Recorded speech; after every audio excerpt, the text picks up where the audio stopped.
Eu vou apresentar o nosso convidado aqui, gentilmente também está patrocinando o nosso evento, né? O Lierson Godinho Brígido, né? Ele é membro do conselho decisório, vamos dizer assim, né?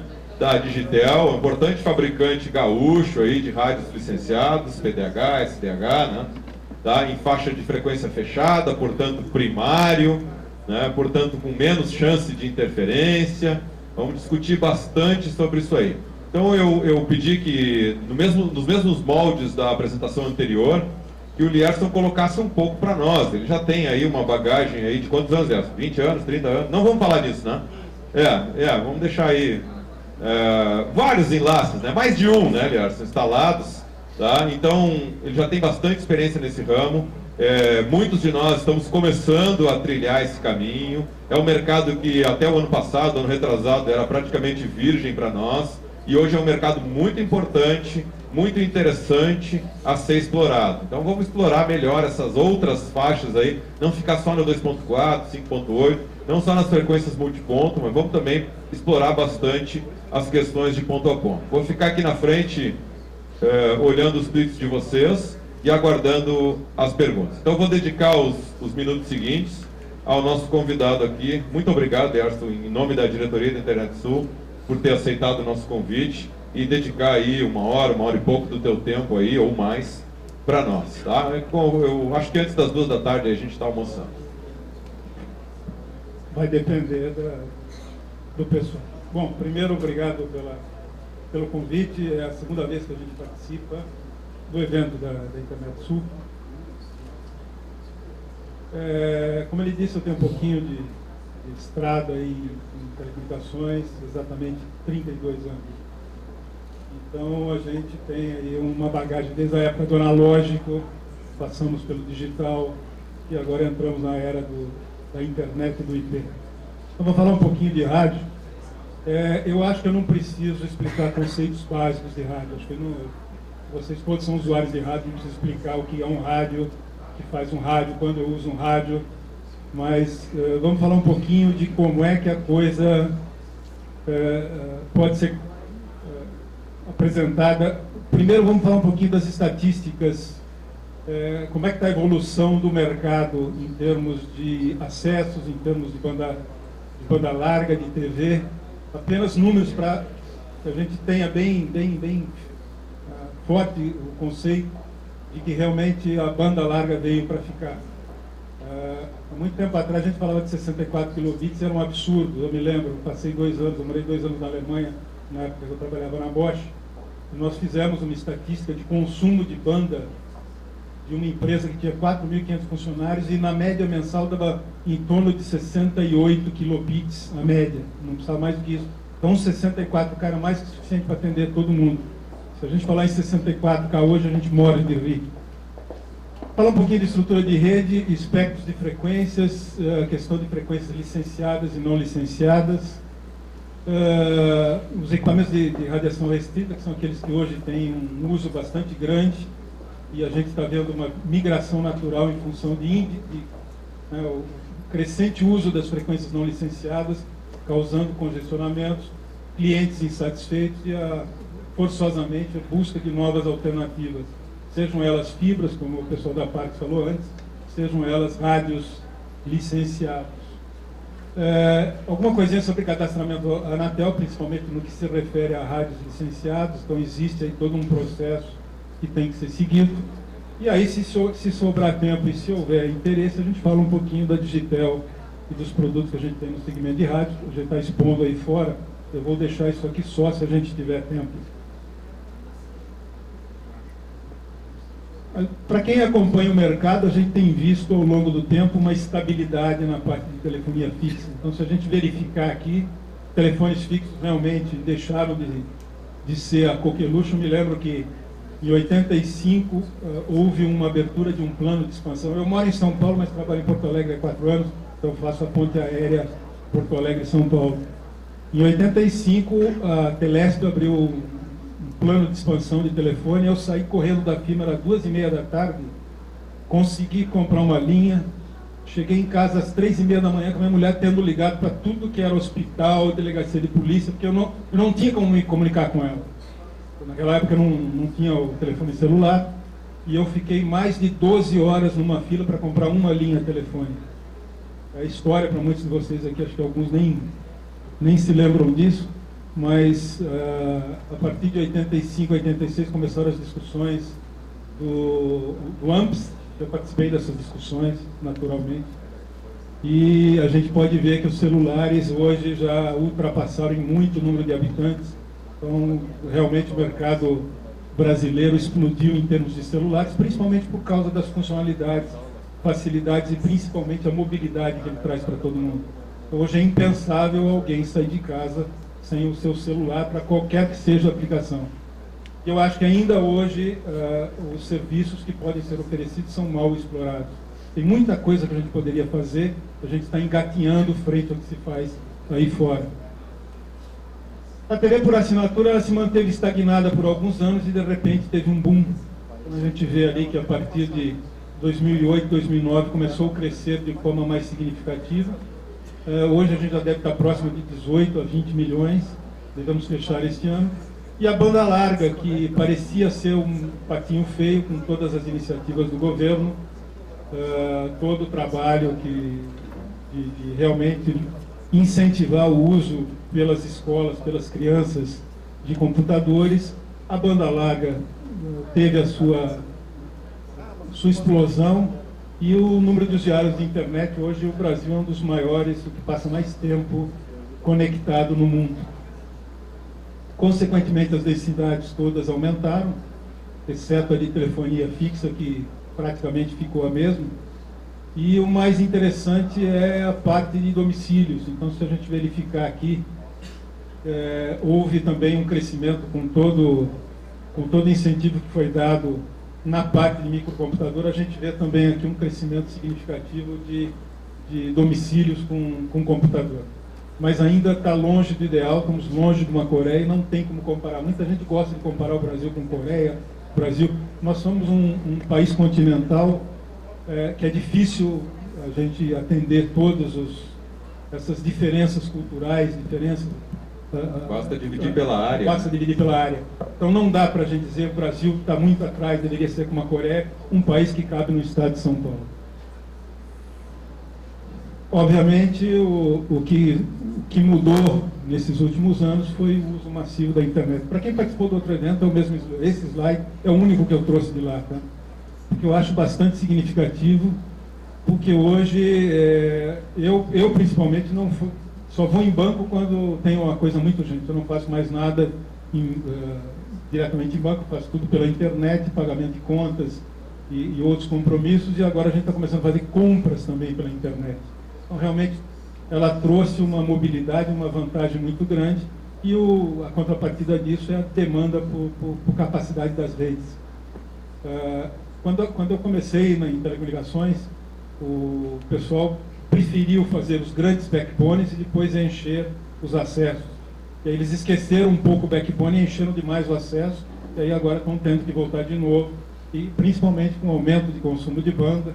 Agora o backhaul é uma palavra da moda, todo mundo fala, todo mundo está trabalhando aí com capacidades maiores exatamente para dar vazão ao aumento de tráfego gerado por todas essas tecnologias que foram disponibilizadas. Bom, eu sou de uma época anterior, mas de alguns anos para cá já começou essa migração das redes dedicadas para uma rede única e toda ela baseada em IP. Então, o famoso PDH, que foi não substituído, mas ele acabou sendo complementado pelo SDH, a tendência é que daqui a pouco seja tudo IP. Então, nós estamos falando de uma convergência de infraestrutura de rede, e na minha época que eu comecei a trabalhar sempre com rádio, eu tinha uma briga com o pessoal de ótica, porque a gente achava que um concorria com o outro. Então, você está roubando meu mercado? Não, você que está roubando o meu. E, na verdade, são tecnologias extremamente complementares, cada uma tem a sua aplicação, tem o seu campo, e elas têm que ser complementares mesmo. Não dá para eu colocar fibra ótica em tudo, da mesma forma que não faz sentido eu colocar rádio, principalmente com muitas restrições que começaram a surgir, principalmente nas cidades, aí, grupos de usuários, ou pais próximos de escola, de hospitais, começam a restringir usos de tecnologias de rádio. Então, nós temos que entender que todas elas têm sua aplicação, todas elas têm o porquê de ser utilizada e, por sorte, a tecnologia evoluiu a ponto de que hoje os rádios estão oferecendo capacidades relativamente adequadas para as aplicações, principalmente o que eu prefiro chamar de primeira milha, não de última milha, tá? Vamos olhar o cliente como a primeira milha e não a última milha. Então, com essa rede baseada em Ethernet, a ideia é que você tenha todo um conjunto de serviços que você possa oferecer, e através de gateways você entra na rede, e aí se você vai fazer por soluções rádio, por soluções fibra, por soluções satélite, é uma questão só do desenho da sua rede, da conveniência e da questão de custo. E aí o resto é tudo baseado praticamente em IP, toda ela gerenciada, e essa é a vantagem de você ter uma rede uniforme, tá? E isso tem sido o ponto básico dos desenhos das novas redes. Que ela seja a mais digitalizada e baseada em IP possível. Falando um pouquinho da estrutura de rede na aplicação, a gente tem visto muito de backbone ainda sendo feito em fibra, obviamente em função das capacidades, e aí sim os rádios ficando mais para alguns ainda em backbone, mas a maioria para fazer o backhaul, ou seja, para eu trazer as capacidades e as demandas de tráfego das áreas onde eu tenho uma cobertura, seja ela ponto multiponto, seja ela celular, até o acesso. Como o cliente está exigindo muita banda, os rádios estão se tornando agora acessos e rádios de alta capacidade. Então, aqueles clientes de 64, 128, 256, 512 estão dando lugar a clientes de no mínimo 2 mega, 10 mega e em alguns casos até 100 mega. E os rádios que tinham uma limitação em função de tecnologia, hoje eles estão conseguindo acompanhar.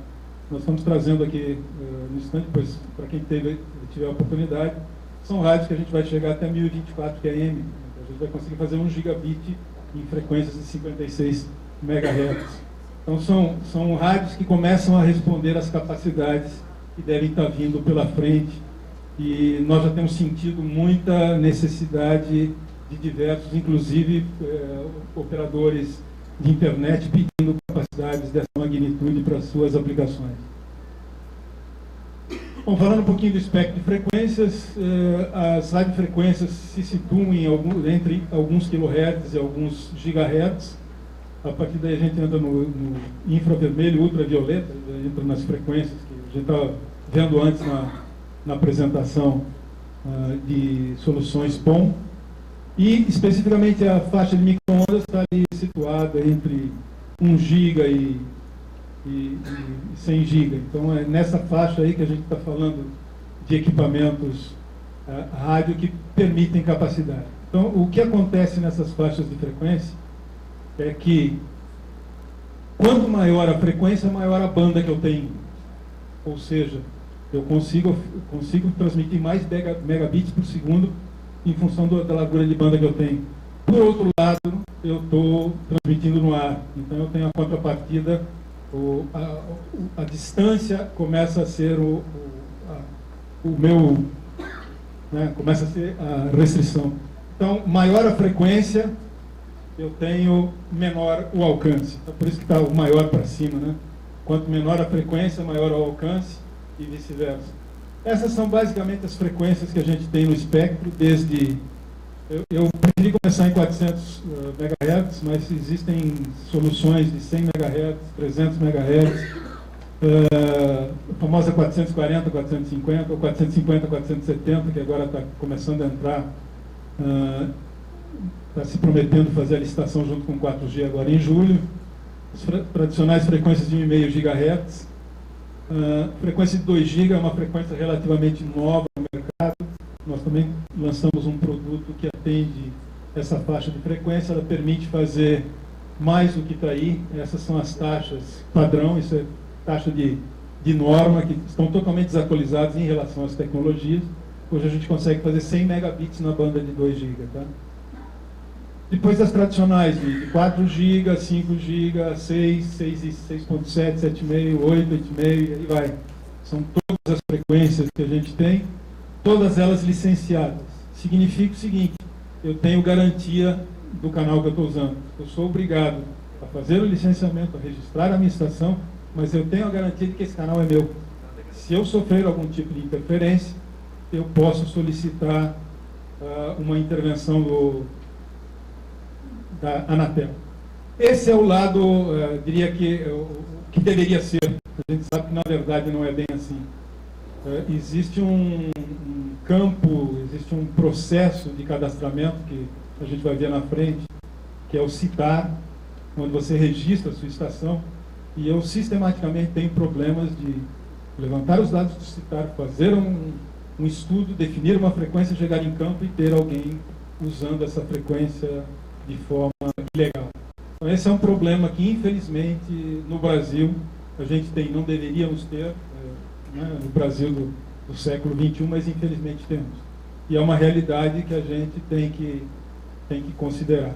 A vantagem é que, diferentemente da licença não licenciada, das frequências não licenciadas, onde eu não tenho a quem recorrer, porque é um risco que eu corro ao optar por operação numa banda não licenciada. Qualquer pessoa que se decidir a ter alguma solução naquela frequência vai utilizar e pode me interferir.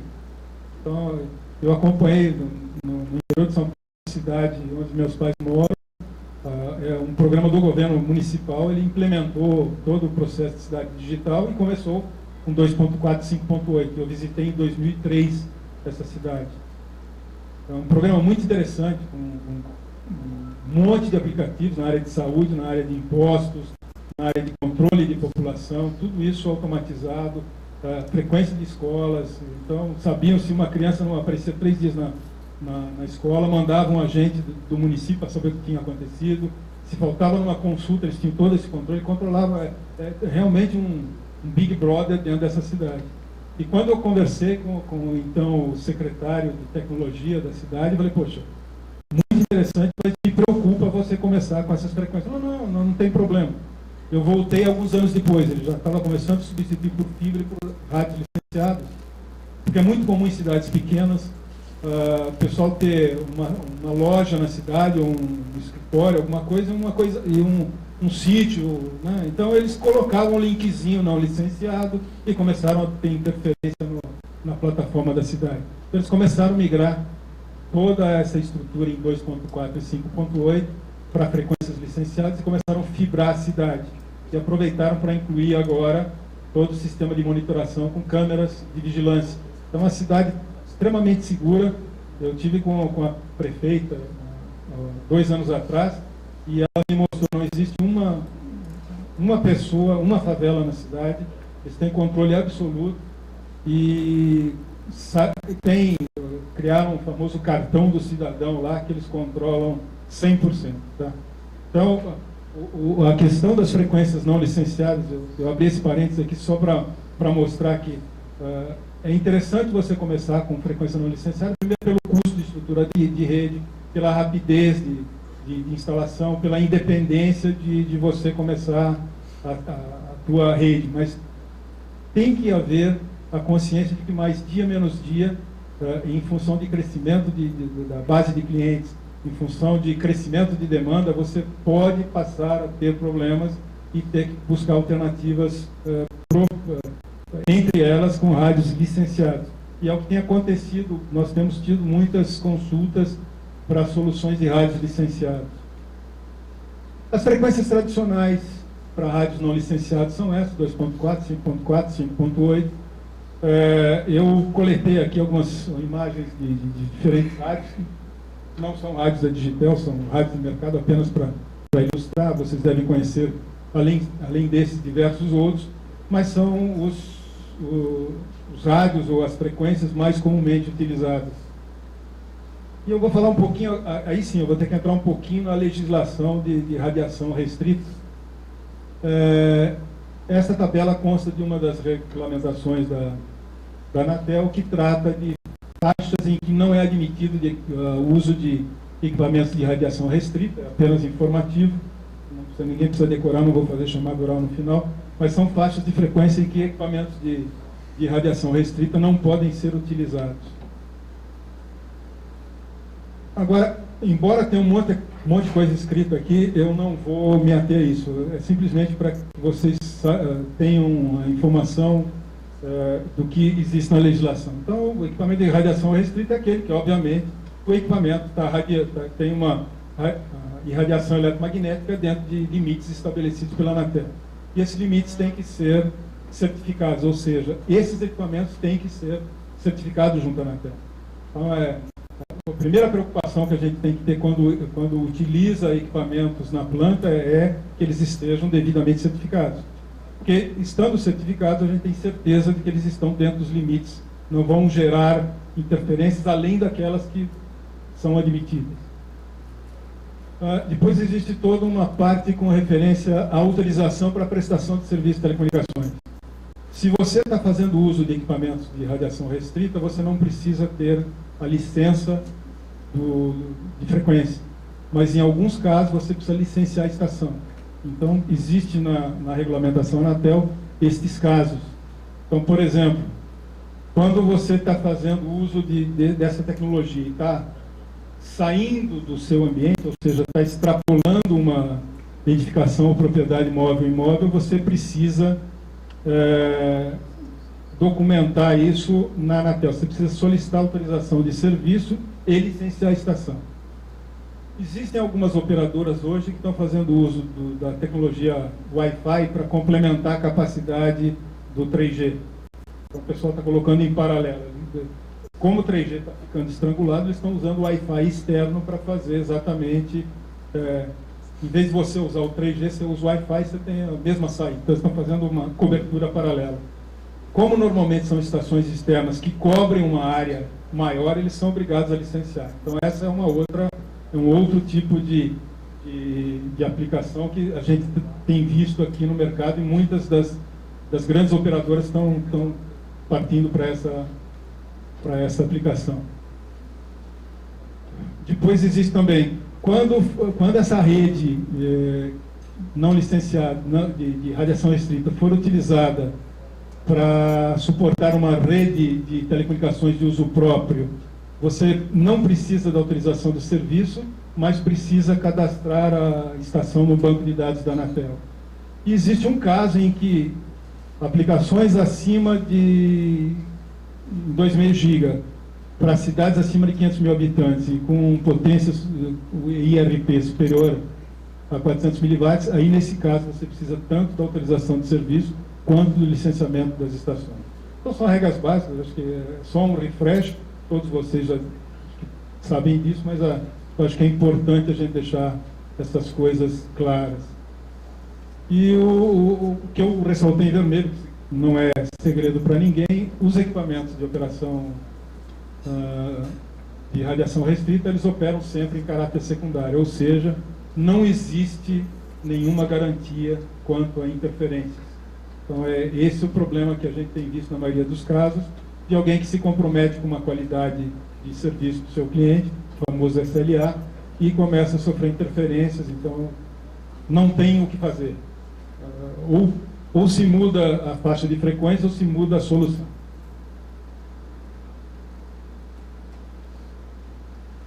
Com referência aos equipamentos de radiação restrita, aquilo que eu mencionei antes, se eles estão certificados pela Anatel, então você não precisa de licença de uso. Mas façam questão de se continuarem utilizando, se tiverem aplicações em que vocês precisem de equipamentos de radiação restrita, sempre solicitem aqueles que tenham certificação Anatel. Isso aqui é uma garantia de qualidade e de menos dor de cabeça no futuro. E aí fala alguma coisa aí das principais soluções, que são os rádios de spread spectrum e Wi-Fi. Com referência a cadastramento da Anatel, aí nós estamos falando especificamente de rádios de frequências licenciadas, existe a necessidade de você submeter um projeto em que são apresentados alguns dados das estações. Então você tem que apresentar o diagrama de ligação de rede, fazer uma descrição daquele sistema. Existem 2 formulários que são preenchidos, em que você caracteriza as suas estações, as coordenadas e os dados completos dos sites e dos equipamentos que está utilizando e as frequências que você está reivindicando. Existem instruções da Anatel para que você preencha isso. Isso pode ser preenchido diretamente, desde que você faça o seu autocadastramento. Você pode fazer isso diretamente no site, você recebe uma senha e faz o registro no site da Anatel, ou através de pessoas que façam esse serviço, que tem, mediante uma procuração, façam isso para vocês.